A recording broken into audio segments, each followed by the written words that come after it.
Hello मेरे future doctors, कैसे हो आप सब लोग। आई होप बहुत ही बढ़िया होंगे। मैं हूं अनुभा गौड़, आप सबकी chemistry educator here eight Unacademy, और आपके लिए एक काफी इंपॉर्टेंट सेशन लेके आई हूं।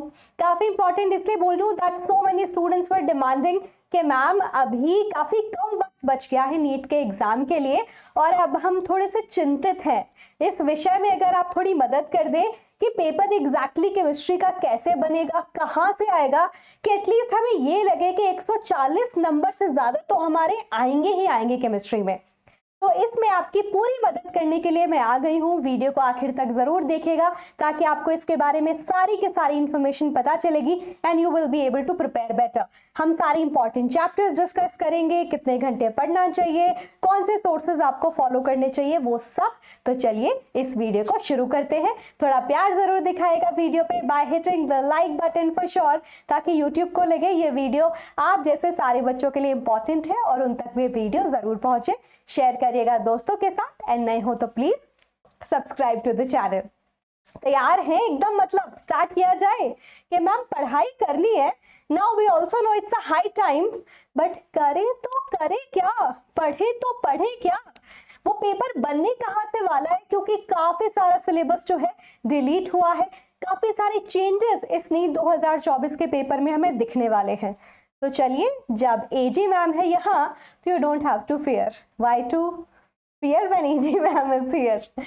All right everyone, तो चलिए डिटेल से एनालिसिस करते हैं। सबसे पहले इस बात का कि क्या चीजें डिलीट हुई है आपके सिलेबस से, क्योंकि हमें पता तो चले कि अभी तक एग्जाम में इस वाले पोर्शन से इतने क्वेश्चंस आते थे, अब यहाँ से हट गए हैं तो बाकी के चैप्टर्स की इंपॉर्टेंस तो बढ़ेगी बढ़ेगी, तो ये जानना तो जरूरी है ही है। ठीक है, तो हम डिस्कस करते हैं बच्चों। अगर मैं 11th क्लास की बात करूं तो आपका ये वाला जो चैप्टर है स्टेट्स ऑफ मैटर, जिससे एक क्वेश्चन डिलीट हो गया है। मैं आपको फिर भी बता दूं, चलो एक क्वेश्चन यहाँ से डिलीट हो गया है, बट ये चैप्टर आपको थर्मोडायनेमिक्स में भी हेल्प करता है। थर्मोडायनेमिक्स अभी भी आपके सिलेबस में है। तो मेरी तरफ से आप लोगों के लिए एक सजेशन है कि कुछ टॉपिक्स जो है स्पेसिफिकली लॉज वाला जो पोर्शन है ना, वो आपको जरूर पढ़ना चाहिए। अदरवाइज थर्मोडायनेमिक्स के बेसिक्स क्लियर नहीं हो पाएंगे और उसकी जो नींव रखोगे ना तुम, वो हमेशा ऐसे हिलती रहेगी, बिल्डिंग हिलती रहेगी।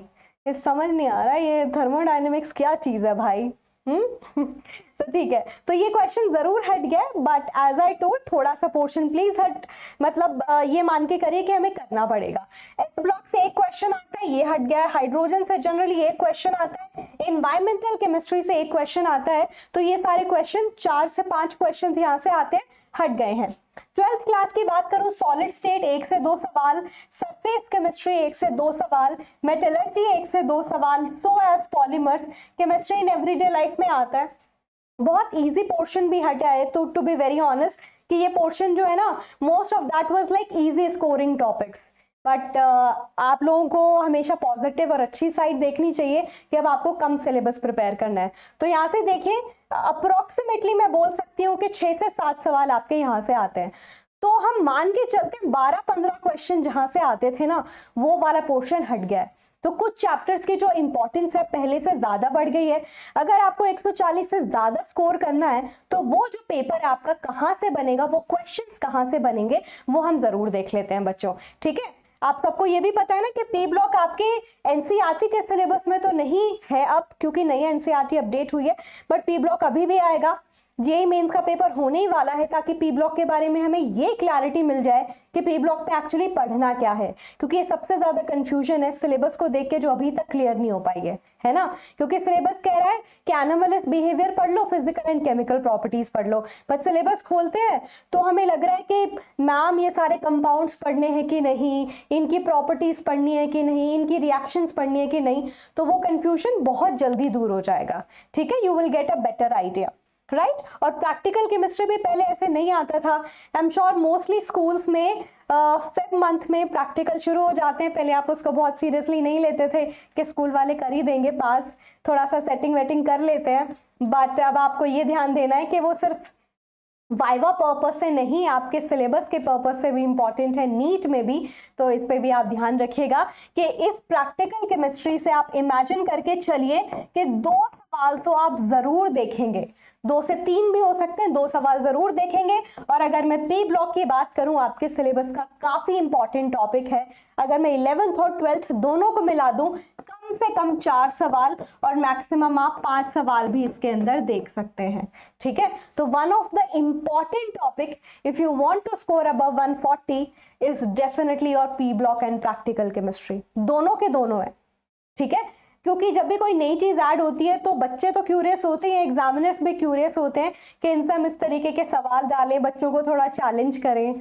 ठीक है, बट आपको पता है पीवाईक्यूज है आप लोगों के पास, वो जरूर पढ़िएगा अच्छे से, ताकि आपको ये जरूर मदद मिलेगी कि किस तरीके के सवाल पूछे जाएंगे। मैं स्पेशल क्लासेस पे, जो फ्री क्लासेस होती है अनअकैडमी के प्लेटफॉर्म पे, वहाँ क्लासेस लेती हूँ और हर एक टॉपिक को बहुत डिटेल में सवाल करा रही हूँ, हर एक टॉपिक के, जिसमें आपके एनसीईआरटी हो गई, एनसीईआरटी को डिकोड करके जो सवाल पूछे जा सकते हैं, और भी जितनी आप फेमस किताबें जानते हैं उनके सारे सवाल मैं वहां पे प्रैक्टिस करा रही हूँ, ताकि आपको नीट के पेपर में कोई भी परेशानी ना आए, इसलिए कि कहीं से भी सवाल आ जाए अब हम कर लेंगे। तो फ्री ऑफ कॉस्ट है, डेफिनेटली आप ज्वाइन कर सकते हैं अनअकैडमी के प्लेटफॉर्म को। अनुभा गौड़ 93 ये मेरी प्रोफाइल है, आप जरूर चेक करिएगा। ठीक है, सो दैट आप रिमाइंडर लगा के रखें और कोई इंपॉर्टेंट क्लास मिस ना करें। फॉलो करेंगे तो आपको नोटिफिकेशन आ जाएगी, कोई इंपॉर्टेंट चीज आपकी मिस नहीं होगी। ठीक है, चलिए फिर डिस्कस करते हैं वो सारे इंपॉर्टेंट टॉपिक्स जो आपको हेल्प करेंगे 140 से प्लस स्कोर करने में, कि आपका पेपर यहीं से आएगा। ठीक है, सबसे पहले मोस्ट इंपॉर्टेंट चैप्टर की लिस्ट में आता है केमिकल बॉन्डिंग। मतलब मैं ये बोलूंगी कि सबसे सबसे सबसे ज्यादा इंपॉर्टेंट चैप्टर है ये आपके पूरे के पूरी इनऑर्गेनिक केमिस्ट्री का। ठीक है, हम ये सोच के चल सकते हैं कि इसमें से 4 से 5 सवाल पूछे जाते हैं। उसके बाद बात रही इक्विलिब्रियम की। 11th क्लास फिजिकल केमिस्ट्री का सबसे इंपॉर्टेंट चैप्टर है, इसमें से 3 सवाल तो पूछे जाएंगे ही जाएंगे। अगर आपकी किस्मत बहुत अच्छी नहीं हुई तो 4 भी हो सकते हैं। बहुत अच्छी नहीं इसलिए बोल रही हूँ क्योंकि बहुत सारे बच्चे इस टॉपिक को थोड़ा मुश्किल मानते हैं। मैंने रिसेंटली आपको केमिकल इक्विलिब्रियम और आयनिक इक्विलिब्रियम दोनों पढ़ा दिया है, तो आप चाहें तो उन वीडियोस को फॉलो कर सकते हैं।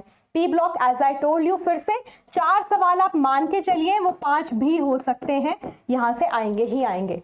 उसके बाद जीओसी 4 सवाल फिर से आप मान के चलिए, यहां से भी आएंगे, कि 11th क्लास के सबसे ज्यादा इंपॉर्टेंट चैप्टर्स हैं। आप देखेंगे 20, 20, 40 और उसके बाद 16, 50, 54, 70 के आसपास नंबर आपको यहीं से मिल जाएंगे। तो आप सोच के चलिए, इंग्लिश मीडियम वालों 70, ठीक है, 70 नंबर आपको 11th क्लास में यहीं से मिल जाएंगे। ओके, अब मैं बात करूं 12th की, कोऑर्डिनेशन कंपाउंड्स। अगेन ये आपके एनटीए का one of the favourite topic है कि हम इसी से सवाल पूछेंगे, भाई प्लीज याद रखिएगा। तो कोऑर्डिनेशन कंपाउंड से 4 सवाल आपके हर बार हम देखते हैं ऑन एन एवरेज पूछे जाते हैं, कभी 3 बट 4 तो होते ही होते हैं। तो ये भी इनऑर्गेनिक केमिस्ट्री 12th क्लास का सबसे इंपॉर्टेंट टॉपिक है। और खुशी की बात है कि बहुत ज़्यादा डिफिकल्ट ये नहीं है, बहुत ज़्यादा डिफिकल्ट सवाल इससे नहीं बनते हैं। लेकिन ज़रूर याद रखिए एक्सट्रैक्ट के मैम ये पेपर आएगा कहाँ से ये सवाल बनेंगे, इस एनसीईआरटी एंड एनसीईआरटी। ठीक है, एनसीईआरटी की specifically talking about your inorganic chemistry and organic chemistry, आपको एक एक लाइन पढ़नी है। और उसी में आप सबकी मदद करने के लिए मैं आपके लिए एक बहुत ही प्यारी सीरीज लेके आ रही हूँ, बहुत ही प्यारी। और मैं आपसे रिक्वेस्ट करती हूँ प्लीज कोई क्लास मिस मत करेगा, दैट इज एनसीईआरटी हाइलाइट्स। ठीक है, एनसीईआरटी हाइलाइट्स, कि आप एनसीईआरटी को मेरे साथ लेके बैठो, मैं आपको हर एक लाइन समझाऊंगी, इंपॉर्टेंट लाइन को हाईलाइट कराऊंगी कि ये यहाँ से सवाल बनेगा, पेपर में आ सकता है। उसके बाद आप प्लस में स्पेशल क्लासेस में आइएगा, अनअकैडमी की फ्री क्लासेस, जहाँ पे उनसे बनने वाले सारे पॉसिबल सवाल प्रैक्टिस भी होंगे। ठीक है, तो एनसीईआरटी हाइलाइट्स हमारी सीरीज का नाम है, इसी मंडे से स्टार्ट हो रही है और मेरी क्लासेस का टाइम होगा 12 PM। 12 PM क्यों? क्योंकि जो सीरियस बच्चे हैं ना, अभी वो स्कूल वगैरह के चक्कर में नहीं पड़े हैं, क्योंकि एनीवे एग्जाम का टाइम आ गया है और वो अभी पढ़ाई करने में जुटे हैं। बाकी सब चीजें भूल के वो अपने बोर्ड एग्जाम्स पे और specifically talking about NEET exams की प्रिपरेशन पे ध्यान दे रहे हैं। तो बाकी सब चीजें भूल जाओ, सुबह उठो कम से कम 6 बजे, 6 बजे नहीं उठ सकते तो चलो 7 बजे, इससे लेट मत करो। और अब आपको 12 से 14 घंटे पढ़ना बहुत जरूरी है बच्चों, दिस इज हाई टाइम, ये टाइम दोबारा नहीं आएगा। ठीक है। बच्चे बोलेंगे मैम ड्रॉप ले लेंगे, कोई बात नहीं, बट हर एक बच्चा ड्रॉप लेना अफोर्ड नहीं कर सकता, उसके साथ जो मेंटल स्ट्रेस आता है वो अफोर्ड नहीं कर सकता, है ना। तो प्लीज मेक श्योर कि आप इस बात को ध्यान रखिए। अगर आपको अच्छा स्कोर करना है, अगर आप बोलते हो कि मैम मेरे को एक अच्छा जीएमसी मिल जाए, गवर्नमेंट मेडिकल कॉलेज बन जाए, ताकि पेरेंट्स पे भी बर्डन ना आए, इतनी अच्छी खासी फीस होती है, तो मैं आपको बता दूं आपको 630 तो क्रॉस करना ही करना पड़ेगा। बहुत अच्छा कॉलेज चाहिए, 670 प्लस 670 प्लस आपको लाना ही लाना पड़ेगा। तो 630 अगर आपको क्रॉस करना है तो आपको हर एक सब्जेक्ट पे अच्छे से ध्यान देना है। ऐसा नहीं कि बायो पढ़ ली सारा काम हो जाएगा, ऐसा नहीं होगा, ठीक है। तो केमिस्ट्री में भी 140 नहीं, मैं तो बोलती हूँ 160 लेके आओ, आसानी से पॉसिबल है सारी क्लासेस। अब ये सीरीज फॉलो करोगे, this will really really help you. और अभी ये टाइम पे बच्चे ऑर्गेनिक काफी डिमांड कर रहे हैं कि मैम ऑर्गेनिक पढ़ा दो, ये पढ़ा दो, तो I will start with organic only, ठीक है। सब पढ़ेंगे, लेकिन सबसे पहले मैं सारे के सारे टॉपिक बता ही रही हूँ, वो उनको प्रायोरिटी पे रखेंगे, बट सबसे ज्यादा प्रायोरिटी मैं ऑर्गेनिक को दे रही हूँ। ऑर्गेनिक बच्चों को मुश्किल लगती है, ऑर्गेनिक के काफी चीजें बहुत इंपॉर्टेंट है, तो उसको हम पढ़ते रहेंगे। एक 100 मोस्ट रिएजेंट का भी सेशन आ रहा है, वो प्लीज कल देख लीजिएगा, क्योंकि उससे क्या होगा, आपके सारे नोट्स साथ में बन गए कि ये रिएजेंट इसके काम आता है। आपसे ना ऑर्गेनिक कभी भी सिंगल चैप्टर से नहीं पूछी जाती, मिक्स पूछी जाती है। आपसे एक रिएक्शन को पूरा करना पूछेगा, उसमें एल्डिहाइड भी हो गया, कीटोन भी हो गया, कार्बोक्सिलिक एसिड भी, अमीन्स भी। अब अगर आप सारे चैप्टर को लिंक नहीं कर पाओगे, रिएजेंट्स को नहीं समझ पाओगे, तो बहुत मुश्किल होगी। तो मेरी अप्रोच यही होगी कि आप सारे इफेक्ट्स, रिएजेंट, सारी नेम रिएक्शन, किससे कन्वर्जन कैसे करना है, सब आपके टिप्स पे हो, ठीक है। अगेन उसके लिए कल 100 मोस्ट रिएजेंट की सीरीज आ ही रही है।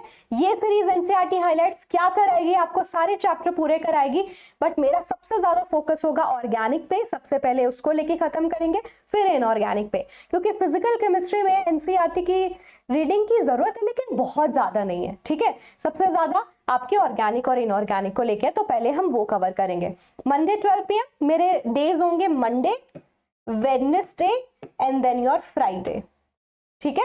आप बोलोगे मैम और इंक्रीज कर दो, तो मैं इसको और इंक्रीज भी कर दूंगी। हर एक दिन 3 से 4 घंटे की हम क्लास लेंगे, and I will make sure कि 1 पार्ट में, या फिर अगर चैप्टर बड़ा है तो 2 गो में हम पूरे चैप्टर को कवर कर लें और अच्छे से उसको समझ लें, और आपको साथ साथ बता दूं कहां से क्या सवाल बन सकते हैं। तो do attend NCERT highlight starting from this Monday, Wednesday, Friday 12 PM। तो अपनी नोटबुक पेन लेके बैठेगा, एनसीईआरटी लेके बैठेगा, विल बी सुपर हेल्पफुल। तो 140 प्लस आने की गारंटी बिल्कुल है हमारी, ठीक है। तो कोऑर्डिनेशन कंटिन्यू करते, 4 सवाल यहां से आएंगे, डी एंड एफ ब्लॉक 2 से 3 सवाल यहां से आपके आते हैं। Aldehyde, ketone and carboxylic acid 12th organic का सबसे इंपॉर्टेंट टॉपिक है, सबसे इंपॉर्टेंट चैप्टर है, यहां से 3 से 4 सवाल आपके पूछे जाते हैं, ठीक है। फिर उसके बाद हम इलेक्ट्रोकेमिस्ट्री की बात करें, इसको ऐड करना जरूरी है, क्योंकि अगर सरफेस हट गया है तो इलेक्ट्रोकेमिस्ट्री पे ज्यादा अब आपका ध्यान एनटीए देगा, ये आप जरूर देखेगा, एग्जामिनर देगा। तो यहाँ से भी हम सोच के चल सकते हैं कि 3 सवाल तो आएंगे ही आएंगे, ये पोर्शन 4 सवाल का भी हो सकता है, 3 सवाल तो आएंगे ही आएंगे, ठीक है बच्चों। तो अगर आपको अच्छा स्कोर करना है, आपके इन सारे टॉपिक्स पे पकड़ सबसे ज्यादा होनी चाहिए। ये आपके 11th के टॉपिक हो गए, ये आपके 12th के टॉपिक हो गए, but again as I said, हर एक टॉपिक इंपॉर्टेंट है, हर एक चैप्टर इंपॉर्टेंट है। अगर मैं ऑर्गेनिक में आपको बोलूं कि भाई जीओसी पढ़ लो, उसके बाद ये पढ़ लो, एल्डिहाइड, कीटोन, कार्बोक्सिलिक एसिड, नहीं होगा। ऑर्गेनिक सारी इंटरलिंक्ड है, सारी के सारी पढ़नी पड़ेगी आपको, और उसी फ्लो में पढ़नी पड़ेगी। You can not break the flow, so please remember this part also, ठीक है। सारे इंपॉर्टेंट टॉपिक पता चल गए कि पेपर यहां से आने वाला है, पेपर बनेगा कहां, अगेन मैंने यहीं पे आपको बता दिया, एनसीईआरटी से बनेगा। एनसीईआरटी की हर एक लाइन इंपॉर्टेंट है, उसको कैसे डिकोड करना, उससे कैसे सवाल बन सकता है, वेरी वेरी इंपॉर्टेंट, क्योंकि अब जो है सारे के सारे एग्जाम्स जो है एनसीईआरटी को अपनी प्राइम सबसे इंपॉर्टेंट बुक मान के चल रहे हैं, चाहे वो जेईई मेंस में आप भी देख सकते हो, और ये पेपर उसकी कहानी बता ही देगा जो जैन में अभी होने वाला है जेईई का, देख लीजिएगा आप, ठीक है। कितने घंटे आपको पढ़ाई करनी है, आपको 12 से 14 घंटे पढ़ाई करनी ही करनी है, बाकी चीजों पे ध्यान मत दीजिए, अपने नीट को अपना मेन गोल रखिए। हाँ, आपके एग्जाम भी शुरू हो रहे हैं बोर्ड्स के, उसमें आई वोंट से कि मार्क्स मैटर नहीं करते, बिल्कुल मैटर करते हैं आपके सेल्फ कॉन्फिडेंस के लिए। एक आपको झलक मिलती है, हाँ भाई आप कहाँ स्टैंड करते हो, बट आप देख रहे हो सिलेबस सेम है, तो अगर आप एक पढ़ रहे हो दूसरा ऑटोमेटिकली प्रिपेयर हो जाता है। थोड़ा टेम्परामेंट अलग है ज़रूर पेपर का। बोर्ड के एग्ज़ाम में आपको लिखना पड़ता है, नीट के एग्ज़ाम में आपको सिर्फ गोले भरने हैं, तो लिखने की प्रैक्टिस बंद मत करेगा, पता चले आप बोलो मैम 3 घंटे में पेपर पूरा नहीं हो रहा। You have to make sure कि आप 2.5 घंटे में 2 घंटा 40 मिनट में आप अपना पेपर पूरा कर सकें। And same goes with your NEET also, 20 minute पढ़ने के लिए मिलते हैं, तो बाकी के 3 घंटे में you have to make sure कि आप 2 घंटा 40 मिनट में अपने पेपर को पूरा कर सको। इतने मॉक टेस्ट की आपको तैयारी करनी है। अगेन मॉक टेस्ट की प्रिपरेशन, मॉक टेस्ट की तैयारी मैं स्पेशल क्लासेस पे करती रहती हूँ, you guys can come over that to.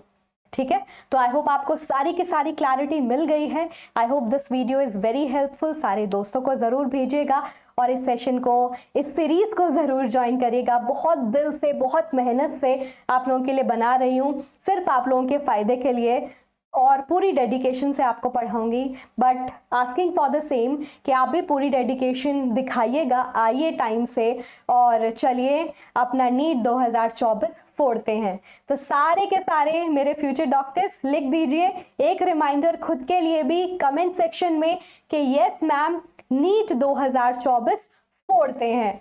All right, see you, take care and all the very best Janata.